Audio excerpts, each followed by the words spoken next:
There's no way to sugar this pill. This is not a drill. This is not an academic exercise. This is about whether we, and especially anyone younger than about 30 or 40 in this room, has a future.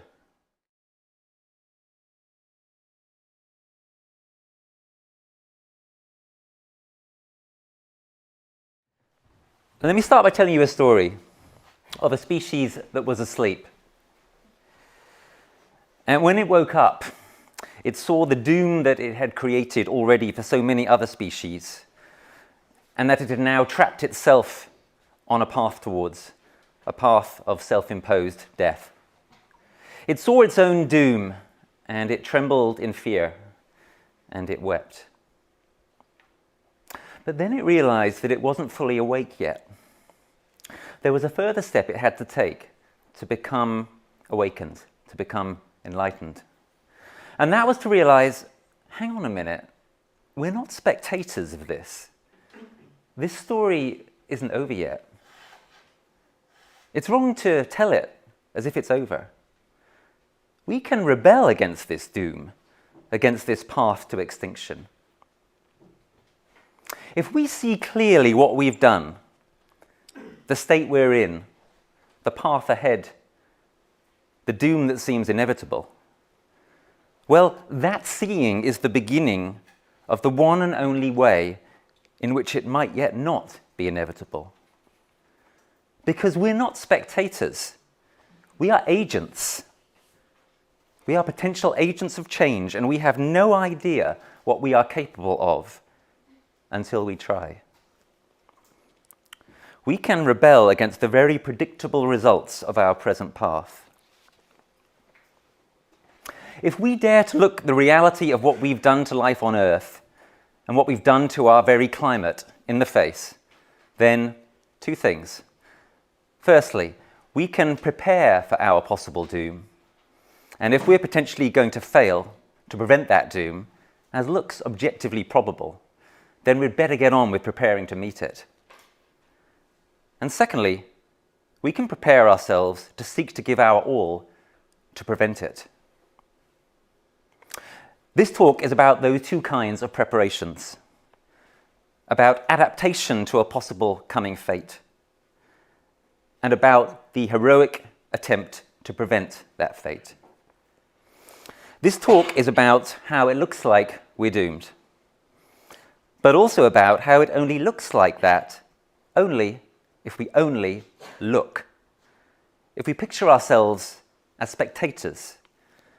But if instead we step into our full power as agents of change, capable of extraordinary, beautiful, unprecedented, unknowable things, then objective assessment of probabilities suddenly all becomes moot. And instead it's about our freedom to create something new, something historic, something glorious, right in the teeth of the darkness of this time. But first, why think that a sober assessment of probabilities would lead us to conclude that we are doomed? Won't international action save us from climate catastrophe? No. Sorry. The answer is no. Let me spend a little while talking with you about why the Paris Climate Change Agreement will not save us. So the Paris Climate Change Agreement, a few years ago now, was an absolutely historic, unprecedented, extraordinary diplomatic achievement. Every country in the world had to agree for this climate agreement to be made, and they did. And what they agreed to was really about the most that you could expect the countries of the world all together to agree to. They agreed to work together to make changes to reduce our carbon emissions so that we don't destroy ourselves. Very good so far. But there are some problems, some very, very big problems, which I'm now going to briefly outline. So let's start with the fact that this was a few years ago. What have we had since then? Since then, we've had growing scientific evidence of how desperate our plight is, including, for example, the huge amount of heat that's trapped in the oceans, much huger than we realized, which is committing us to further dangerous climate change for a long time to come. We've seen our weather start to really spiral out of control just in those last few years. since Paris, and that's part of what's waking a lot of people up to what's happening. And perhaps worst of all, we've seen absolutely incredibly at this moment in history, we've seen the election of Donald Trump in the USA and of Bolsonaro in Brazil, about the two worst leaders you could possibly imagine in about the two most important countries in the entire world for dealing with this awesome crisis. So things have got a lot worse since the Paris Agreement was signed, tragically, on balance. But it's worse than that, because even on its own terms, the Paris Agreement is profoundly inadequate to the situation that we're in. Firstly, the Paris Agreement basically aims to keep our global climate to within 2 degrees of overheat compared to pre-industrial levels. But most scientists think that isn't actually a safe level. That's why more recently they've been talking about 1.5 degrees, which is pretty much of an impossible target. So even what Paris is aiming for is not enough. The way that Paris intends us to get there is through voluntary contributions to that target by countries around the world. Voluntary contributions, bit of a worry there. And those contributions, you add them all up, and people have done this, and they add up to considerably less than is necessary to keep us within 2 degrees. They probably take us to somewhere around 3 degrees of global overheat. It doesn't end there, unfortunately. These are simply targets, these are aspirations made, as I say, voluntarily by the governments of the world. But you have to ask yourself this question: if those aspirations run up against other plans that those governments have, which is going to win? So one way of posing the question is to think of it like this. On the one hand, you've got the climate change minister saying, well, look, we signed up to these targets in Paris. And on the other hand, you've got the business minister and the chancellor of the exchequer saying, yeah, and this is what we need for economic growth and infrastructure development and so on. Now, when you have the climate change minister on the one hand arguing against the chancellor of the exchequer and the business minister on the other hand, well, I leave it to you to figure out who's going to win that one. Most countries of the world, just about all countries in the world, have plans for industrial growth, for economic growth, for infrastructure growth, which directly contradict their voluntary agreement under the Paris Climate Change Agreement. Extremely worrying. But that's not the end of it. The IPCC process itself, the UN process itself, needs to be critiqued. You may not be aware that the summary documents which the IPCC comes up with are not produced by scientists. They're produced by, or at least they're edited by politicians and civil servants. This is not an objective process. Moreover, even the IPCC bit, the scientists bit themselves, the scientists have to agree among themselves, and this is a kind of process of a sort of lowest common denominator.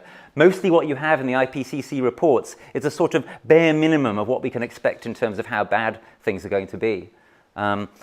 Leading edge predictions of how bad things could be rarely get in there, and it's those that we should be worried about now. Why is that? Well, another reason why the IPCC process itself is problematic is because it doesn't take proper account of feedbacks. In the recent 1.5 degree report, for example, there was virtually nothing about the fact that the Arctic ice cap, as you probably know, is melting. And this is meaning that there is less whiteness reflecting the sun's rays out back into space again. I mean, you're starting to get a vicious feedback there. As more of the sun's rays come in and hit dark sea, more of them get absorbed, and that increases the temperature further, and then more ice melts, and you see where that's going. That's not even the scariest feedback. The scariest feedback, which is completely ignored almost in the IPCC process, is the potential methane feedback. As we melt the permafrost especially, and some of that, and as we melt ice also under the seabed, we are starting to release significant amounts of methane. Methane is a greenhouse gas that is somewhere between 25 and 86 times, depends how you calculate, as powerful as carbon dioxide. And some scientists are worried that once this methane effect starts really going, it will be uncontrollable and we'll have runaway climate change. You put all these points together, and what it suggests is that on the Paris trajectory, we're headed for something like 4 degrees, 5 degrees of global overheat, probably this century. That is incompatible with civilization as we know it. That is incompatible with an industrial growth-based society. And I haven't even mentioned possibly the worst thing of all, the really dirty secret about the Paris Agreement, which is to reach its targets later on this century, it presupposes that we will use the technologies of so-called climate engineering or geoengineering, the idea that we can engineer the climate of the whole planet, an extremely, how shall we put it, bold ambition that our failures to date perhaps shouldn't encourage us to think is very likely to be well succeeded in. There are two problems with the technologies proposed for this bold ambition. The first is that they don't exist. And that's more or less a literal statement of fact. The only ones that do exist haven't been trialed at scale, and there's very little reason to believe that they would work at scale. Secondly, if they were used at scale, if they were trialed, well, it would be an extremely, extremely reckless thing to do. We're talking about things like putting mirrors in space. We're talking about things like attempting to suck vast amounts of carbon dioxide out of the atmosphere, or attempting to replicate natural cloud effects with artificial clouds that could radically alter our weather. These technologies, these techno-fixes, are incredibly dangerous and reckless. So the first problem with these technologies, which are presupposed by the Paris Agreement, is that they don't exist.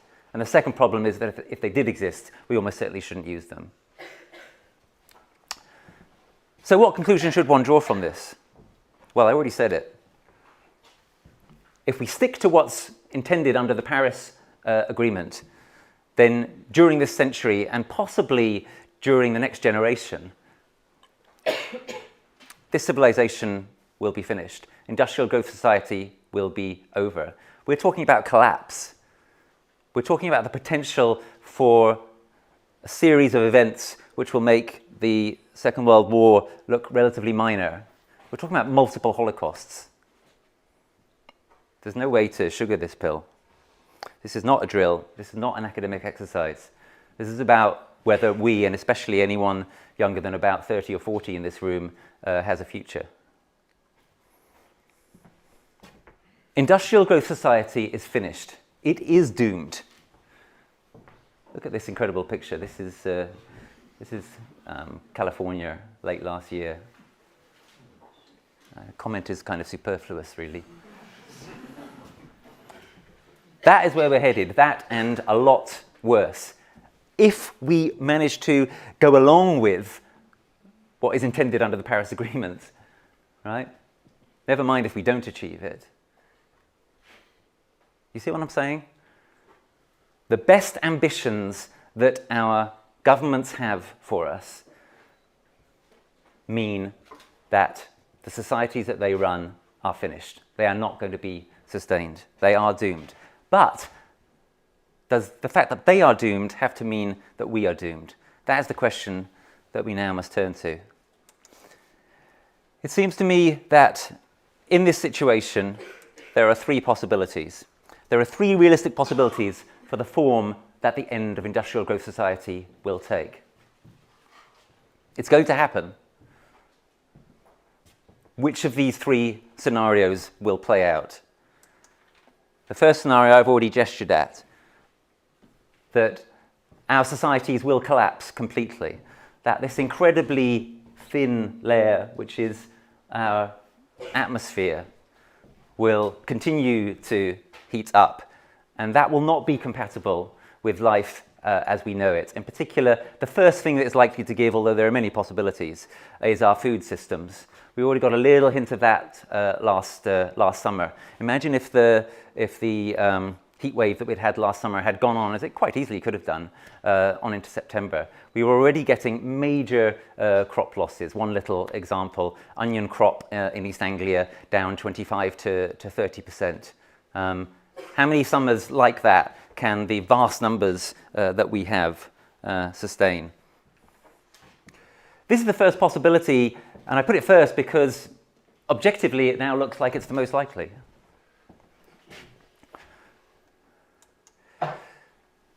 But here's the second possibility, and this may not sound great, but actually I think it's quite exciting in some ways and quite realistic. Maybe we will manage to seed a successor society to what we have as this society collapses.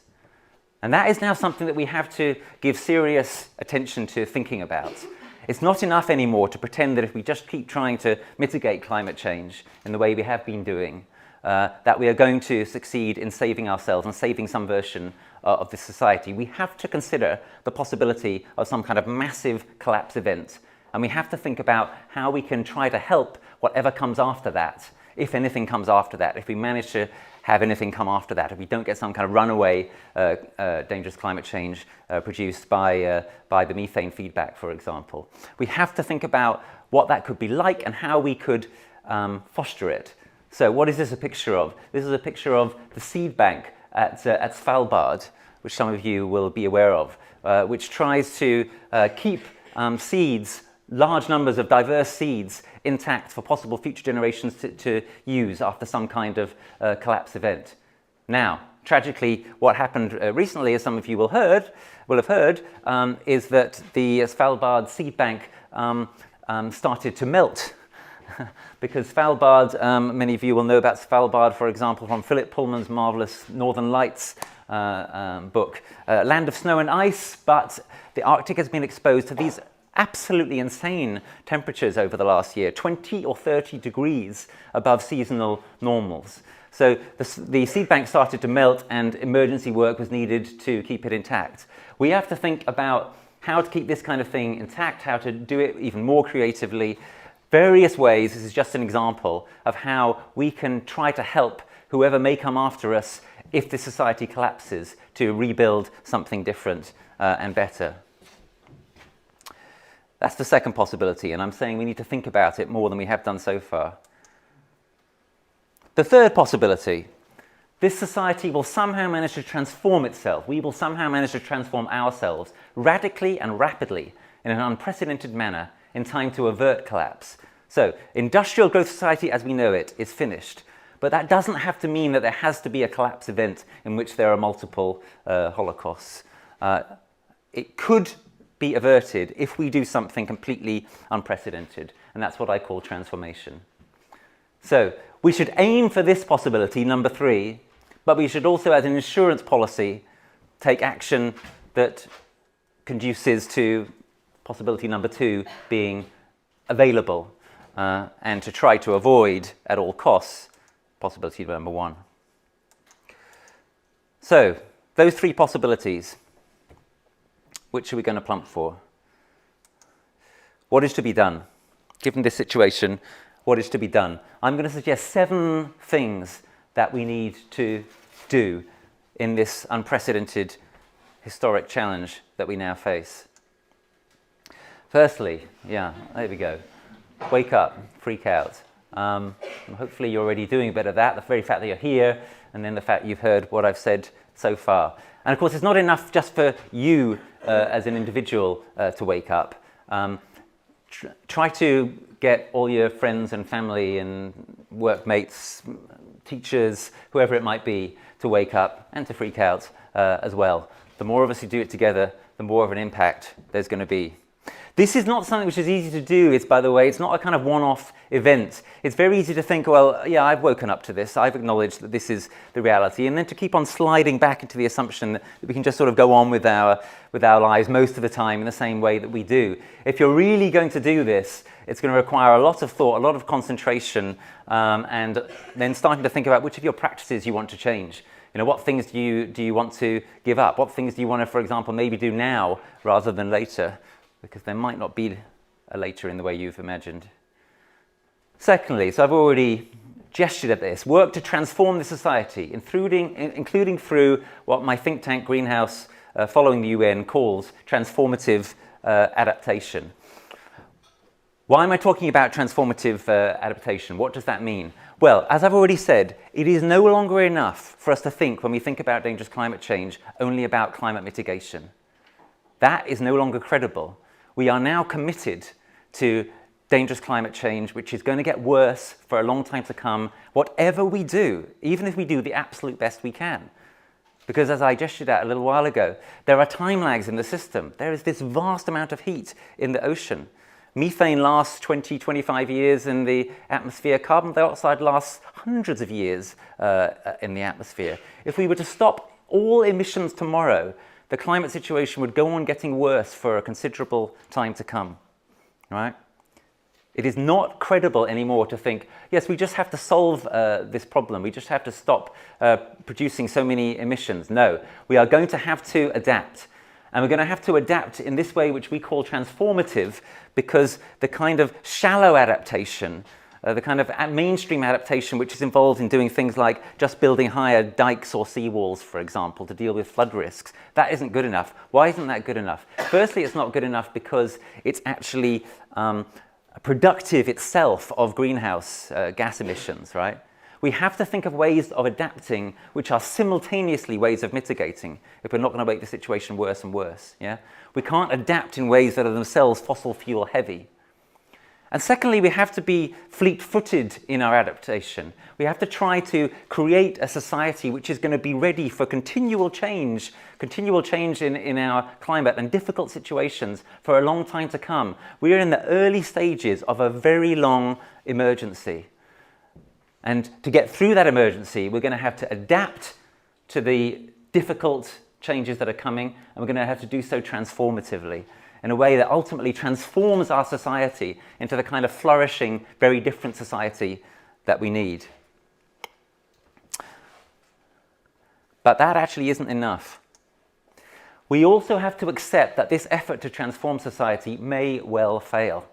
Because as I started out by sketching, the situation is very grim, and we are facing massive forces of ignorance, massive forces of vested interests which are going to find it very difficult to adapt. We have to face the reality that we've left this all awfully late. We may well fail. We may well fail to transformatively adapt, let alone to mitigate adequately. Therefore, we also need what my friend and colleague Jem Bendell calls deep adaptation. What is deep adaptation? Adaptation that is deep is adaptation that accepts, at least hypothetically, that collapse is probable or highly probable, or some people, they think it's inevitable. So deep adaptation says, what if we do experience a collapse event? What then? So this is like the kind of thinking that I talked about a few minutes ago when I talked about we have to think about how to seed a successor civilization. So deep adaptation says things like, okay, if society does start to collapse, what kind of things will we need to do to stop that collapse from becoming self-fulfilling, from becoming worse and worse? So here's one very prominent example. Some people think that nuclear power is a way in which we might be able to help ourselves solve the problem of greenhouse gas emissions and high fossil fuel use and growth in global temperatures.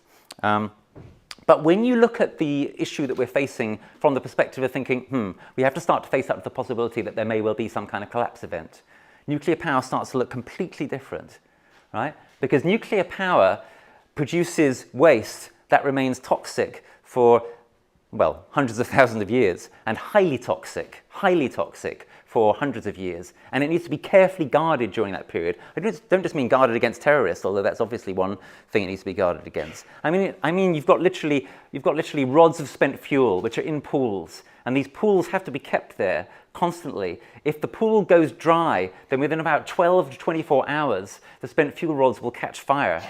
And if they catch fire and the fire is not put out, the fires will burn for decades or hundreds of years, spewing toxic waste into the atmosphere.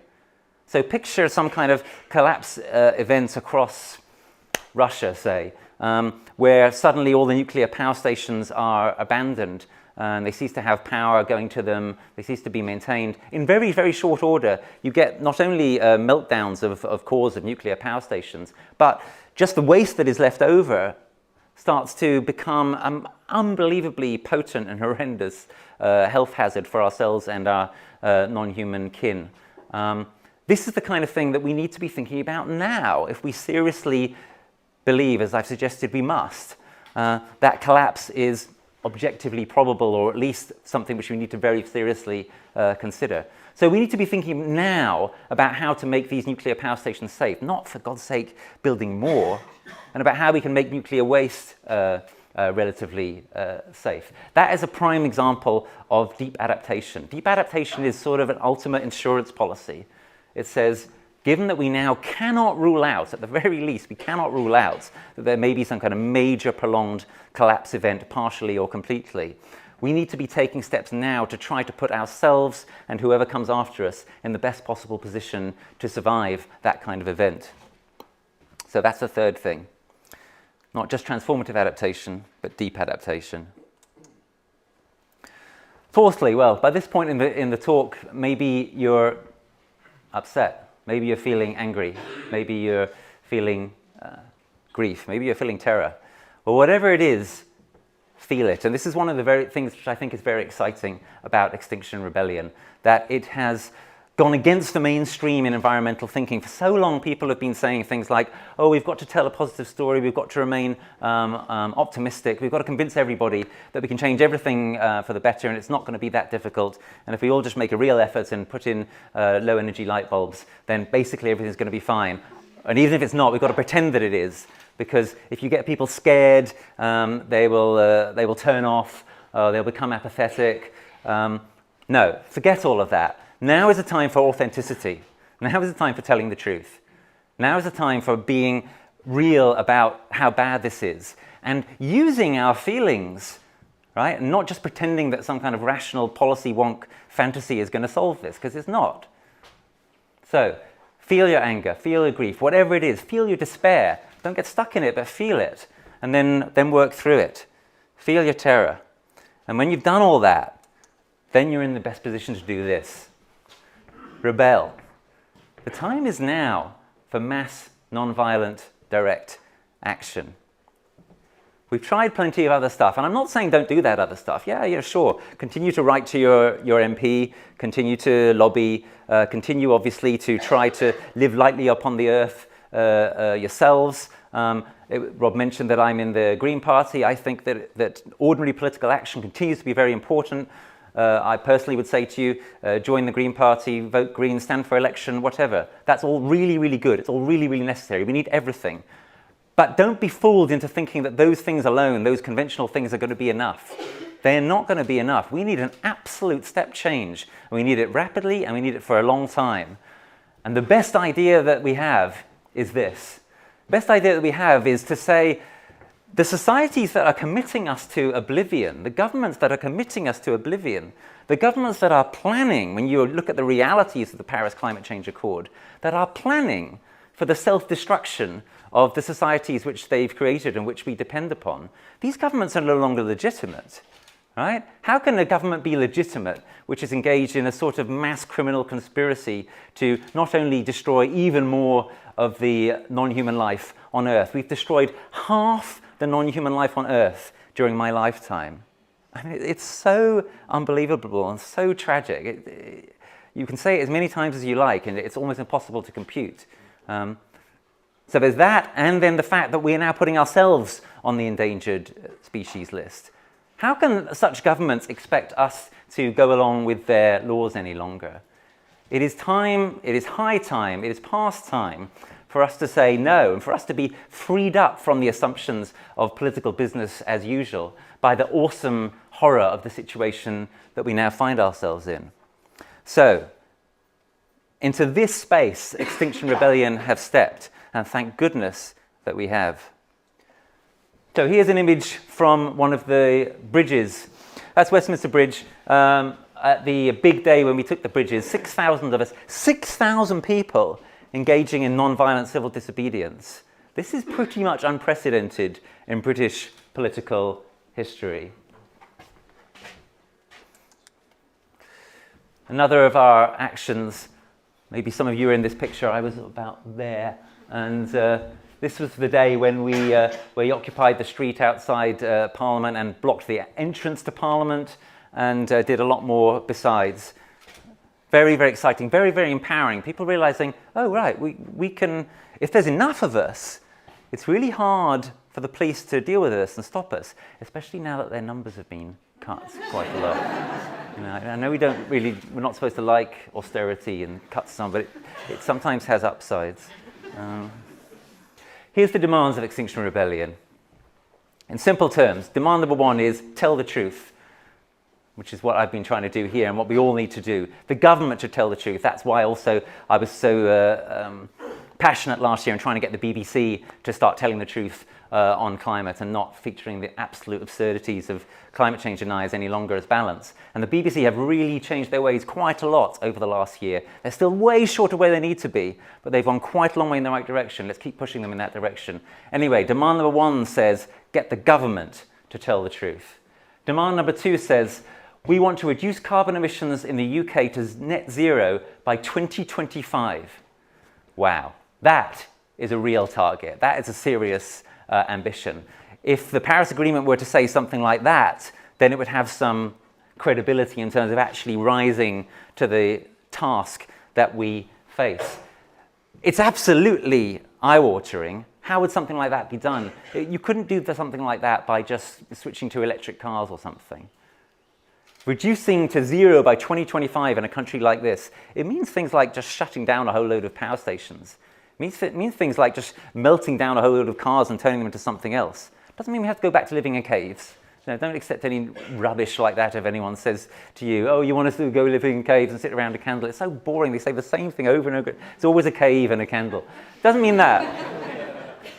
We can still have plenty of renewable energy and so on and so forth, but it's going to mean big changes in our way of life. It's going to mean a lot of our existing infrastructure is just going to have to go. As I say, industrial growth society as we know it is at an end. The only question is it going to be ended by an enraged nature destroying it, or is it going to be ended by us voluntarily in an extraordinary action of rapid transformation? And the third demand is very interesting. The third demand says, conventional democracy has failed. What we need to do is have some kind of citizens' assembly or citizens' assemblies picked at random from the public, like juries are picked at random from the public, and then given some education and helpful support and so on. We need citizens' assemblies to be involved in making the decisions about how we go about doing all of this. We need to take it out of, to some extent at least, of the hands of professional politicians and professional civil servants and get the people involved. I think this is a very exciting and important part of what Extinction Rebellion is calling for. And Extinction Rebellion, as we've heard, is doing stuff locally as well.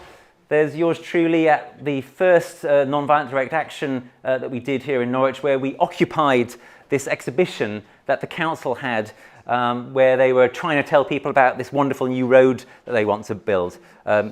Spoiler alert, it's not wonderful.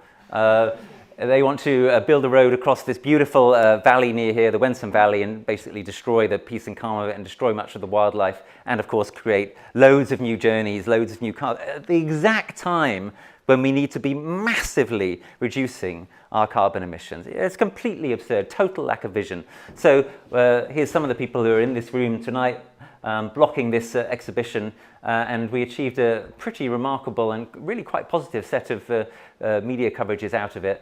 This is the very clever Norwich Extinction Rebellion symbol. One or two of you probably recognise what's being riffed on there. And it's not just Extinction Rebellion, by the way. I want to mention one other thing that's happening right now, which is also very exciting, of this kind of radical, unprecedented nature. Some of you may recognise the young woman on the left. She's 15 years old. She's called Greta Thunberg. She's a Swedish school student, and she started a strike because of climate change. She said, why should I go to school if the education that I'm getting is going to be irrelevant because society is going to fall apart by the time I'm middle-aged? And at first it was just her. Things have changed a bit since then. 30,000 young people. This is just one of many, many demonstrations taken to the streets. Most of those are school students. Now, one thing that's really exciting about this, some of you probably know some children, some of you probably have some children. There is a starting now of the School Strike for Climate movement here in this country. And the first big day of action is coming right up. It's February the 15th. So if you know a kid or if you have a kid, I would suggest to you say something subversive to them. Yeah? Say to them, yeah, you know, why should you go to school every single day to be taught this irrelevant stuff if society is going to fall apart by the time you're old? It's a horrible thing that we have to contemplate saying this kind of thing to our children. It's abominable. But that is the situation we are now in. And we're starting to get to a situation where we're getting inspired by the leadership of young people who are willing to face up to this. So this, I think, goes right alongside what's happening in Extinction Rebellion. All right, so that was number 5. We need to rebel. Number 6, we need to talk. So in the not too distant future, I'm going to stop because it's really, really important that we get to discuss about this. This is not a topic where it makes any sense at all to have a lecture and then to just go straight off back to your own home by yourself. You need to talk. We need to talk about this because this stuff needs to be processed emotionally, rationally, practically. It needs to not be something that gets stuck inside your head. For far too long, that's a situation that far too many of us have been in. I think that many people have been in a situation for quite a long time of kind of having this set of worries at a low level, but not really fully addressing it, or trying to find ways of kind of coping with it that involve things like, trying to study it a bit and share your worries a bit, but not too much. You don't want to make people too worried themselves. You don't want to sound like you're some kind of kook. Well, you're not a kook. This is real. And my experience is that since I started giving this kind of talk, it's actually been hugely liberating for me and hugely liberating for quite a lot of people that I've talked to. It took me a long time to get to the point of being willing to give this kind of talk because I was so intimidated by all the voices that were saying for so many years, you must remain optimistic, you mustn't put people off, people are going to be demoralized, people are going to be angry with you, etc. I was worried that I'd be attacked in public for giving this kind of talk at all. My actual experience has been very, very different. That over and over again, what people have said to me is, oh, thank God, we can actually be honest about this now. We can actually start facing it. We can actually start talking about it among ourselves. So that's what we need to do. And that isn't a quick process either. Here's a quote which may be helpful. Paul Kingsnorth, who saw a lot of this coming, this is from his brilliantly titled book, Confessions of a Recovering Environmentalist. There is an abyss opening up before us.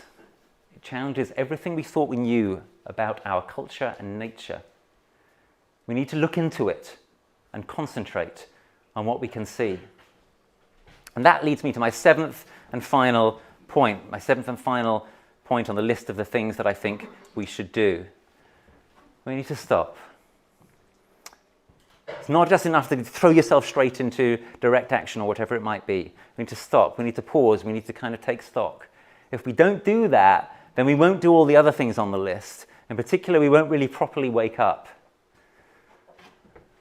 So do a little bit of that now, do a little bit of that later, build it into your work, your processing of all of this. So in the course of that, I've put up a blank slide here, a little moment of nothingness. What's going on with the lion? Well, I want to end by saying this. I think that when we do these 7 things, we're in a position to do something extraordinary. The real challenge that Extinction Rebellion brings us is a challenge which is not just a political or a practical one, it's also a kind of psychological one and a spiritual one. I want to use the word spiritual as well, even if some of you might think, I'm not too sure about whether I'm a spiritual person. What I mean by it being a spiritual challenge, it's about who we are in our deepest reality. It's about bringing all of us to the party. Our minds, our emotions, our souls. This is what I think we're able to do if we do the 7 things that I sketched. We face reality. We have the courage to see what is coming. We have the courage to see what already is in its full horror. And then we rise up to meet it. That, I think, is the remarkable, extraordinary, and in many ways very exciting challenge that now faces us. This is a terrible, horrendous time to be alive. All right? And it is also a wonderful, historic time to be alive. How could you be more lucky than to be alive at the time when you might be able to be part of changing the fate of humanity away from what seems to be an inevitable path to doom to something better, to at least stop that doom from being complete and catastrophic, and to give people who come after us, who come after a collapse perhaps, some kind of chance of a future, and maybe to manage to transform things completely. If we really look into that abyss, I believe that we can do this. And in that case, what happens, I think, is that our ecological perception, our perception of how things are, of how bad things are, being willing to look reality in the eye, our ecological perception, our spiritual and psychological awakening, our true waking up, and our socio-political uprising, which has at the center of it, I think, Extinction Rebellion. These are all aspects of the same thing. The arising consciousness that we are rises to meet what it faces that's wrong. And however bad things get, that is possible. However bad things get, it's possible to look at them and accept that that's how they are and be clear that they have to change. So, however bad things get, we can rise up to meet them and change them and overcome them. We can do this if we do it together. And if we do, they will hear our lions roar. They will hear it. Come to London on the 15th of April, Monday the 15th of April. Please put this date in your diary. If anything I'm saying is resonating with you, this is the most important day nationally. What we're hoping to do on this day is like what we did on the Day of the Bridges, but with 4, 5 times as many people. If that happens, there will be no precedent for it whatsoever in the entire history of this country. And what we intend for that to be is the beginning of our non-violent rebellion. This word rebellion, this is not just a joke or a metaphor. This is intended literally. This is intended to say what we want to do is put in process a chain of events which will non-violently, radically change the direction of this country. And then that will hopefully echo around the world and be replicated elsewhere in the world. Nothing less than that is what's going to be necessary if we are going to have any chance of the third option I sketched for you earlier, the option of transformation. So please, if you haven't already done so, plan on being in London all day on the 15th of April. You don't have to be willing to get arrested even. And if there are 30,000 of us there, believe you me, it will be absolutely impossible for them to arrest us all. Thank you very much. Thank you for your really intense attention, which I've been feeling. Here's a few things that you might want to record. And in particular, I want to draw attention to this, the book that will be out in a couple of months' time, our book, Facing Up to Climate Reality, which we think is going to be quite innovative because it's going to be doing, obviously, exactly the kind of thing I've been doing in this talk, but in detail working through the kinds of sectors that we need to think about in order to actually do this. So there's a chapter on history, there's a chapter on the precautionary principle, a chapter on geoengineering, a chapter on despair, and so on. And that really is it. Thank you so much. We're ready to talk.